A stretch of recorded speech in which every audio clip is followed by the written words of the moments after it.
لم تر كيف فعل ربك بعاد إرم ذات العماد التي لم يخلق مثلها في البلاد وثمود الذين جابوا الصخر بالواد وفرعون بالأوتاد الذين طغوا في البلاد فأكثروا فيها الفساد. അല്ലാഹുവിന്റെ ഖുർആൻ നമ്മെ പഠിപ്പിക്കുന്നതെന്താ?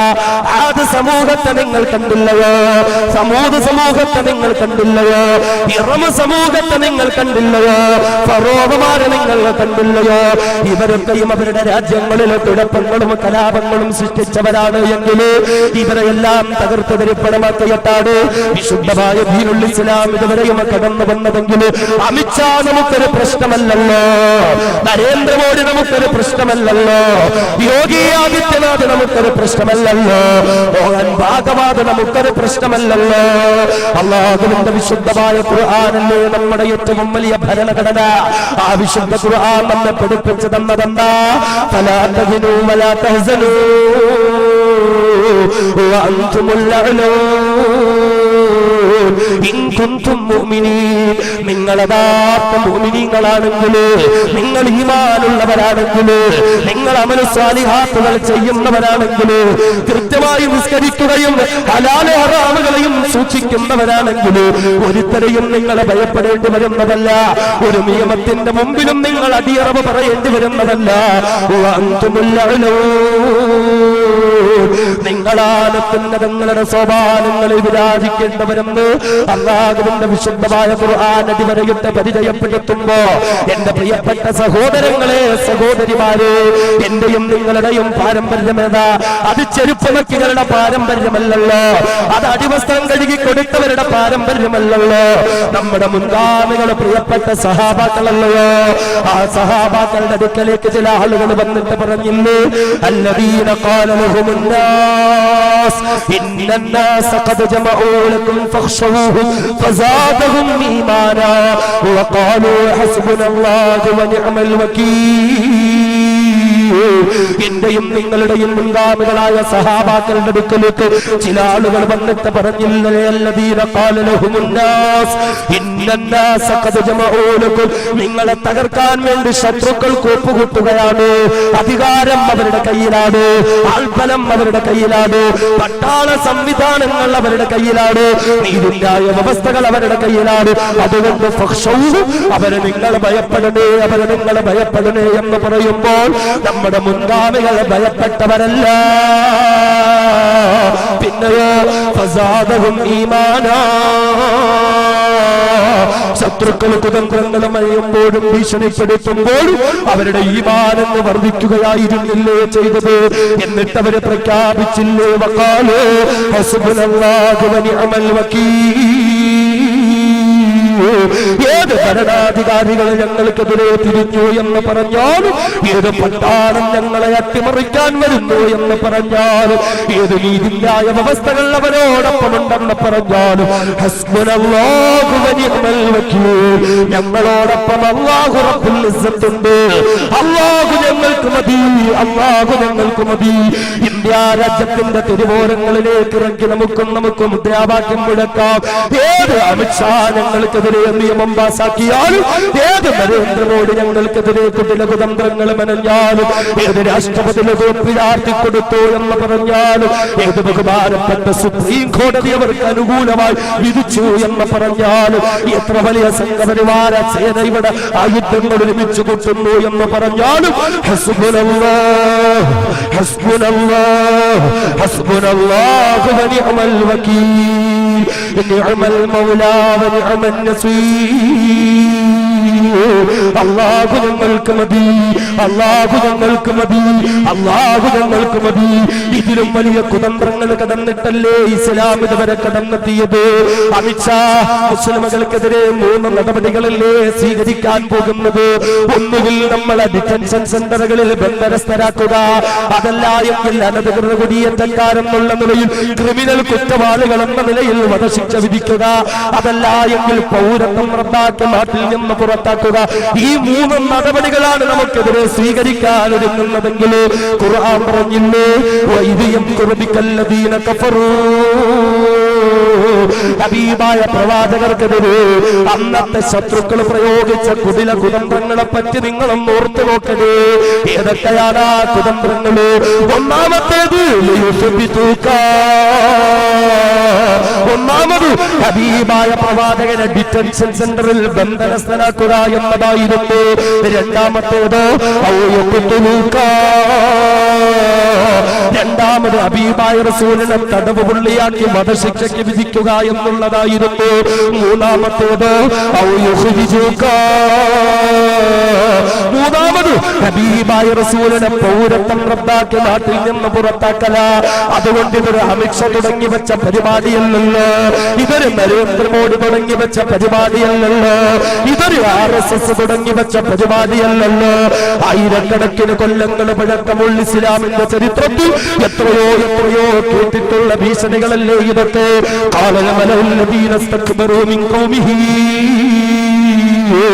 لنخرجنك يا شعيب والذين آمنوا معك من قريتنا أو لتعودن في ملتنا.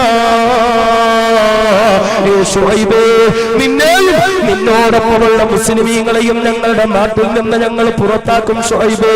അതല്ല, ഇവിടെ നിങ്ങൾക്ക് ജീവിക്കണോ, ഞങ്ങളുടെ മതത്തിലേക്ക് നിങ്ങളും മടങ്ങി വരേണ്ടുന്നതുണ്ട് എന്ന് പറഞ്ഞ് മതത്തിന്റെ പേരിൽ വിവേചനം നടത്തപ്പെട്ട ഭരണാധികാരികളുടെ ചരിത്രം അല്ലാഹുവിന്റെ ഖുർആൻ നമുക്ക് പഠിപ്പിച്ചു തന്നിട്ടില്ലേ?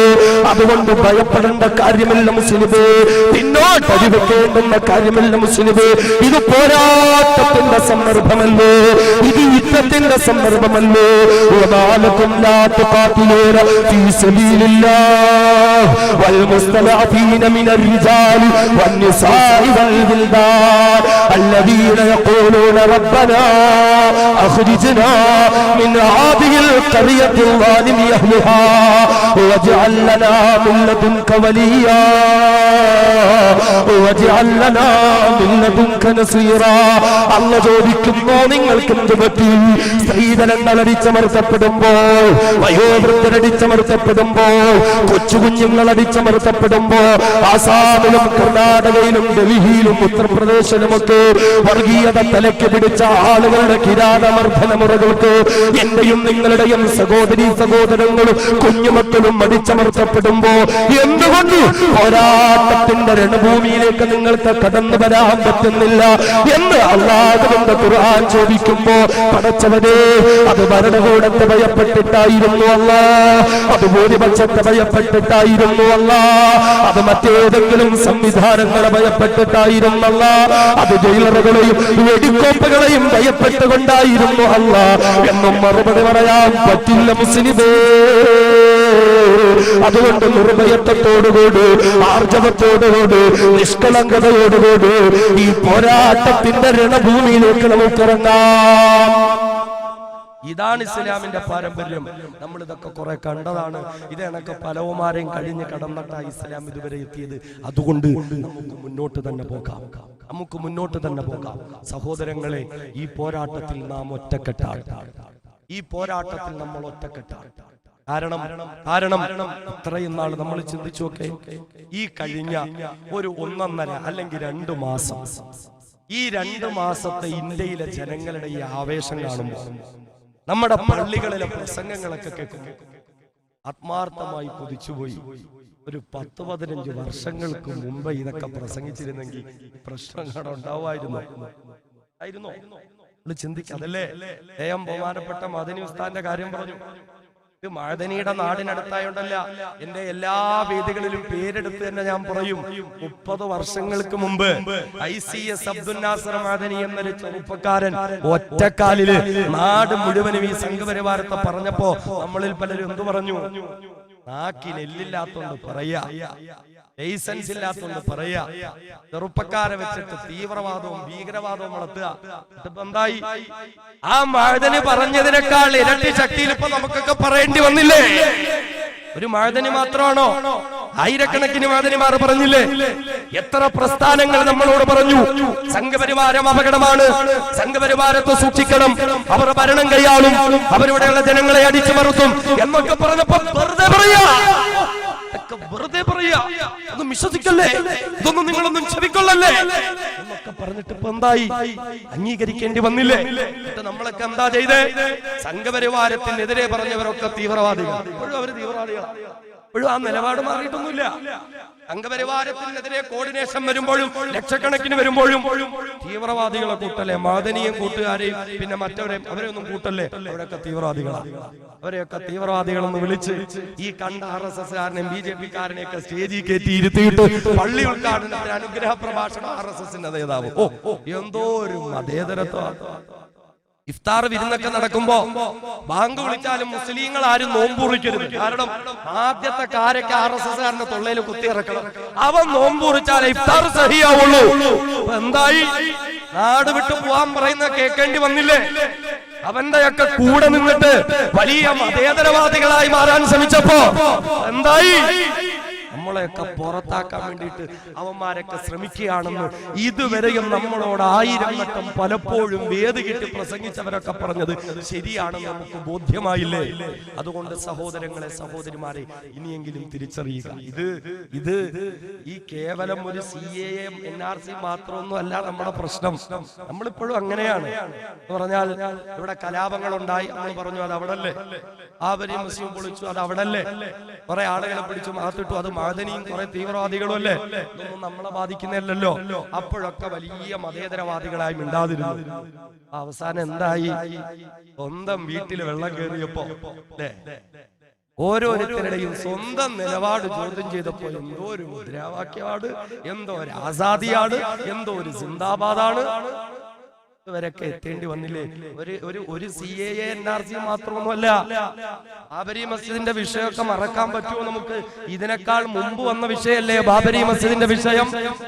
എന്താ ഇന്ത്യ രാജ്യത്തിന്റെ പരമോന്നത നീതിപീഠമായ ബഹുമാനപ്പെട്ട സുപ്രീം കോടതി ഈ രാജ്യത്തിന്റെ മുമ്പിൽ വിളിച്ചു പറഞ്ഞത്? 1421 വർഷങ്ങൾക്ക് മുമ്പ് 1528 മുഹമ്മദ് വഹീറുദ്ദീൻ ബാബർ എന്ന മതേതരവാദിയായ ചക്രവർത്തിയുടെ കൽപ്പന പ്രകാരം അദ്ദേഹത്തിന്റെ ചീഫ് കമാൻഡർ ആയിരുന്ന മീർ ബാക്കി അബദിൽ ബാബരി മസ്ജിദ് നിർമ്മിച്ചത് ക്ഷേത്രം തകർത്തിട്ടല്ല എന്ന് പറഞ്ഞത് സുപ്രീം കോടതിയാണ്. 421 വർഷങ്ങൾക്ക് ശേഷം 1949 ഡിസംബർ 21-ാം തീയതി അർദ്ധരാത്രി ബാബരി മസ്ജിദിന്റെ മതില് ചാടി കടന്ന് അതിന്റെ കതക് തകർത്തു ശ്രീരാമന്റെ വിഗ്രഹം അവിടെ കൊണ്ടുവച്ചതും കുറ്റകൃത്യമാണെന്ന് പറഞ്ഞത് കോടതിയാ. 1992 ഡിസംബർ 6 ബാബരി മസ്ജിദ് തകർത്തതും കുറ്റകൃത്യം എന്ന് പറഞ്ഞ കോടതിയാ. കുറ്റക്കാർക്കെതിരെ നടപടിയൊന്നുമില്ല.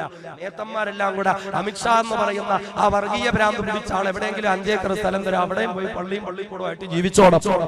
അതൊക്കെ അംഗീകരിച്ചൂടെ ഉസ്താദേ? ആ പ്രശ്നം ഒന്ന് തീർന്നില്ലേ? 5 ഏക്കർ സ്ഥലം നമുക്ക് കിട്ടിയില്ലേ? എന്താ കരുതിയേ? ബാബരി മസ്ജിദ് എന്ന് പറഞ്ഞാല് നമ്മുടെ സമീപ പ്രദേശത്തുള്ള തെക്കാവോ നിസ്കാരപ്പള്ളിയോ പോലെ 10, 15, 20, 30, 50 സെന്റിലോ അല്ലെങ്കിൽ 2, 3 ഏക്കറിലോ നിന്ന സ്ഥലമെന്ന് വിചാരിച്ചോ? ബാബരി മസ്ജിദും അതിനോടനുബന്ധിച്ചും 66 ഏക്കറിലധികം സ്ഥലമുണ്ട്. ഇത് കൊടുത്തിട്ടാണ് ഓണം കേറാമുലയില് അയാള് 5 ഏക്കർ സ്ഥലത്ത് പോയി പള്ളി കെട്ടാൻ പറ്റുമോ? നമ്മൾ ചിന്തിച്ചു നോക്കെ.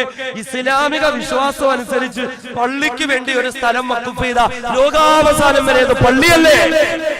സംഘപരിവാരത്തിന്റെ വിശ്വാസം മാത്രം മാനിച്ചാൽ മതിയോ? ഇവിടുത്തെ മുസ്ലിങ്ങളുടെ വിശ്വാസം മാനിക്കണ്ടേ? സംഘപരിവാരത്തിന്റെ വിശ്വാസം കേട്ടോ. ഹിന്ദുക്കളൊന്നും അത് വിശ്വസിക്കുന്നില്ല. ബാബരി മസ്ജിദ് നിന്നിടത്താണ് രാമനെ പെറ്റിട്ടതൊന്നും ഇവിടുത്തെ ഹിന്ദുക്കൾ വിശ്വസിക്കുന്നില്ല. ഇത് സംഘപരിവാരം ഉണ്ടാക്കിയെടുത്ത വിശ്വാസം. ഇവന്മാരുടെ ഈ കപട വിശ്വാസത്തെ അംഗീകരിച്ച് ഇന്ന് ഈ ബാബരി മസ്ജിദ് നമ്മൾ അങ്ങ് വിട്ടുകൊടുത്താൽ 3003 പള്ളികളുടെ ലിസ്റ്റുണ്ട് സംഘപരിവാരത്തിന്റെ കയ്യിൽ. ഈ പള്ളികളൊക്കെ അങ്ങോട്ട് തകർക്കാൻ വരും. വേണ്ട, നമ്മളെ ഇവിടെ പള്ളിശ്ശേരിക്കലോ അല്ലെങ്കിൽ ശാസ്താംകോട്ടയിലോ മൈനാഗപ്പള്ളിയിലോ ഒക്കെ വന്നിട്ട് നമ്മുടെ പള്ളി തകർക്കുക.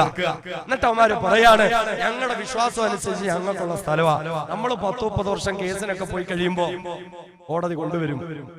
421 വർഷം ആരാധന നടത്തിയ പള്ളി ഇവന്മാരുടെ വിശ്വാസം അനുസരിച്ച് പൊളിച്ചപ്പോ അന്ന് വിട്ടുകൊടുത്തൊരു കീഴ്വഴക്കം ഇവിടെ ഉണ്ട്. അതുകൊണ്ട് നിങ്ങൾ വിട്ടുകൊടുക്കാൻ പറ്റുമോ? മുസ്ലിങ്ങൾക്ക് മാത്രമൊന്നുമല്ല, ഇവിടുത്തെ ക്രൈസ്തവ ദേവാലയങ്ങൾ കൈകാര്യം ചെയ്താലോ? ഏതെങ്കിലും ചർച്ചകളോ സെമിനാരികളോ തകർത്തിട്ട്, അല്ലെങ്കിൽ വേളാങ്കണ്ണി പള്ളി തകർത്തിട്ട് പാവങ്ങളായ ക്രൈസ്തവരെയൊക്കെ കൊന്നൊടുക്കിയിട്ട് ഞങ്ങളുടെ വിശ്വാസത്തിന്റെ ഭാഗമായിട്ടുള്ള സ്ഥലമാണെന്ന് പറഞ്ഞ് കേസ് എടുത്തു.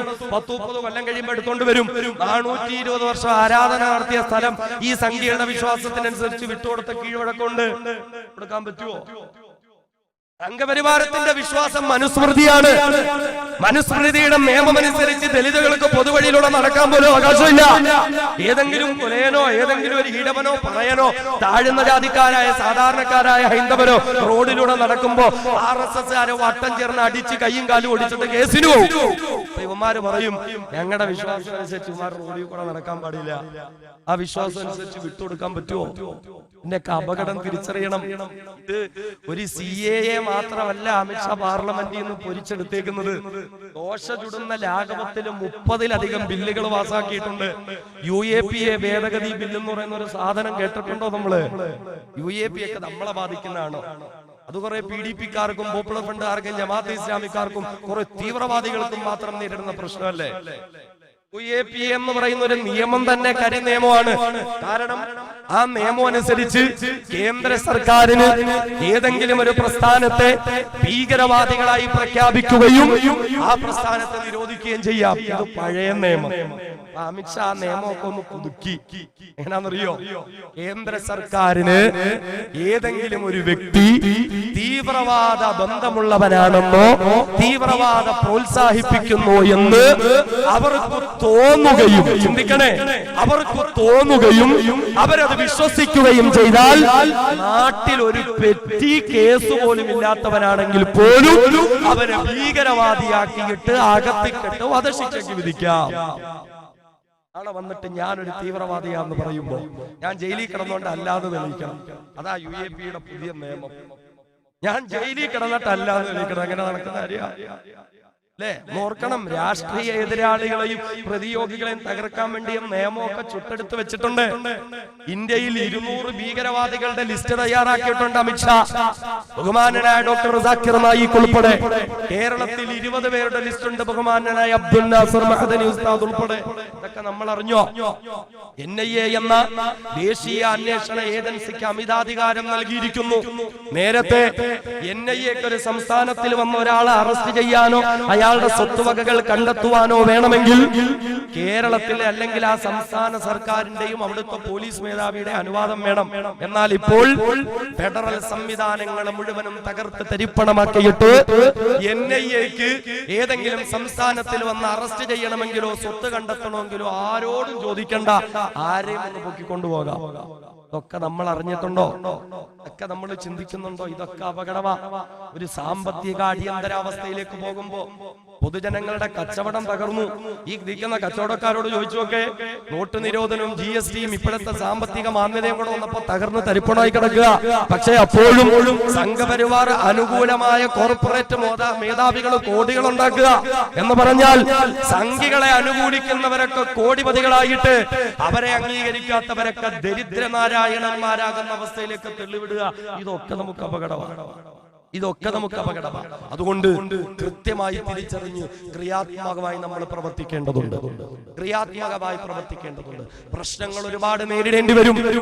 ഇന്നിപ്പോ ആസാമിലും ഉത്തർപ്രദേശിലും ഡൽഹിയിലും കർണാടകയിലും ഒക്കെ നടന്നത് നാളെ കേരളത്തിലും സംഭവിച്ചുകൂടാ എന്നൊന്നുമില്ല.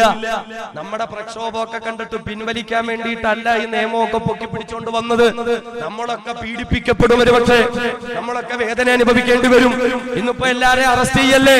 കമ്മ്യൂണിസ്റ്റിന്റെ നേതാക്കന്മാരെ, കോൺഗ്രസിന്റെ നേതാക്കന്മാരെ, SDPI, Jamaat-e Islami, popular front, campus front, welfare party നേതാക്കന്മാരൊക്കെ അറസ്റ്റ് ചെയ്യുന്നു.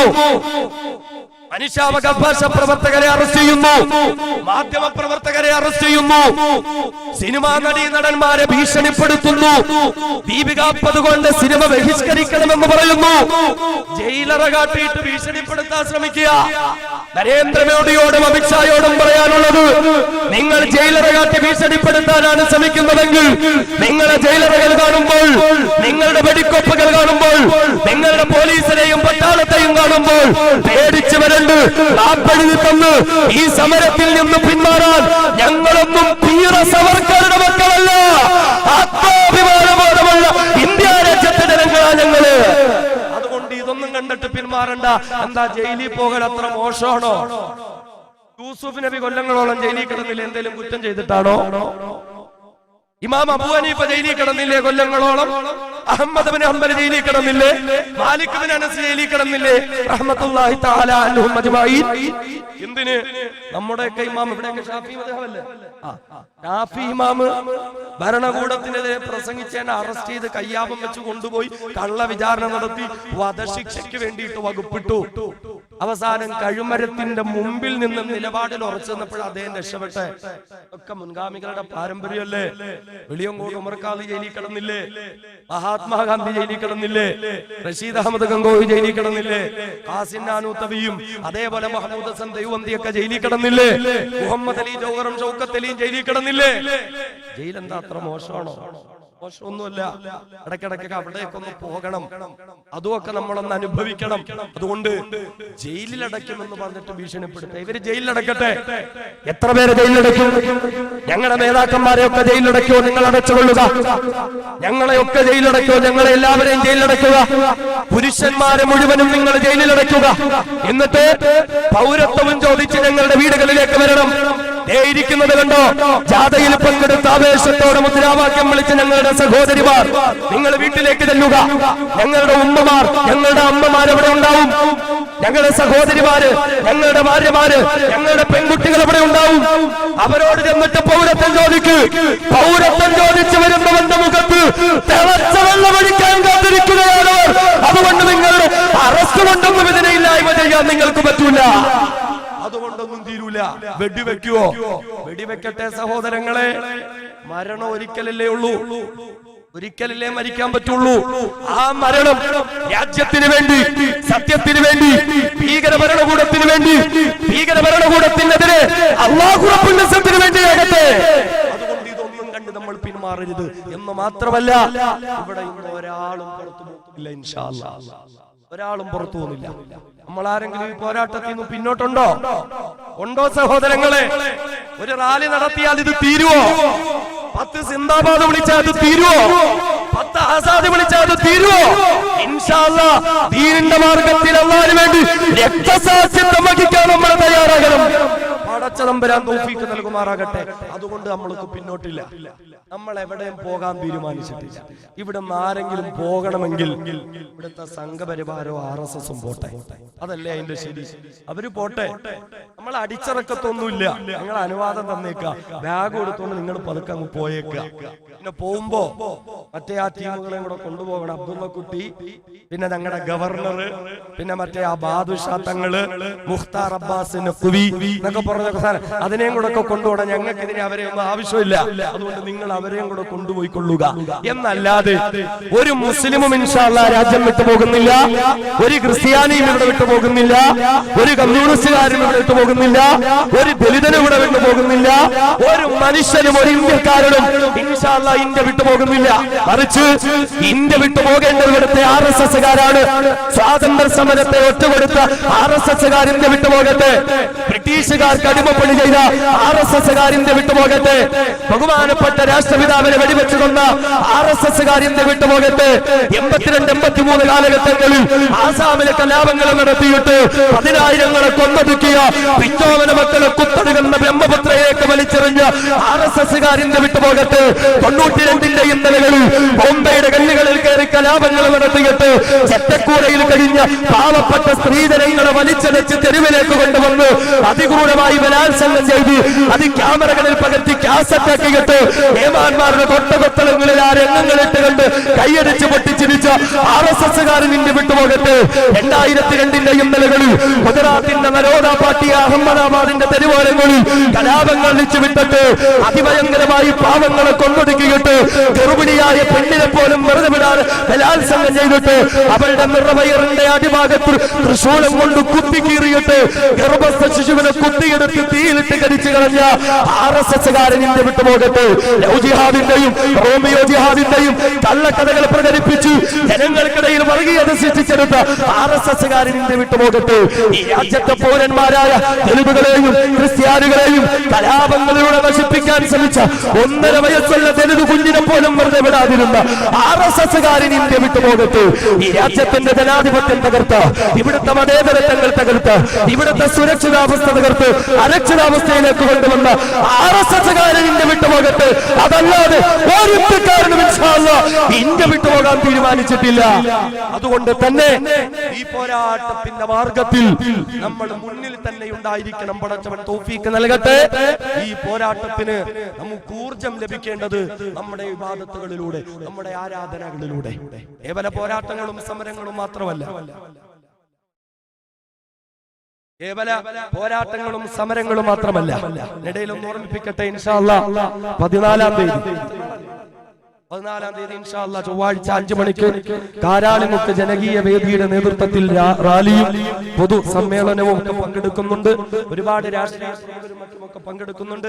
എല്ലാ സഹോദരങ്ങളും സഹോദരിമാരും അതിലും പങ്കെടുക്കണം, വിജയിപ്പിക്കണം എന്ന് ഓർമ്മിപ്പിക്കുകയാണ്.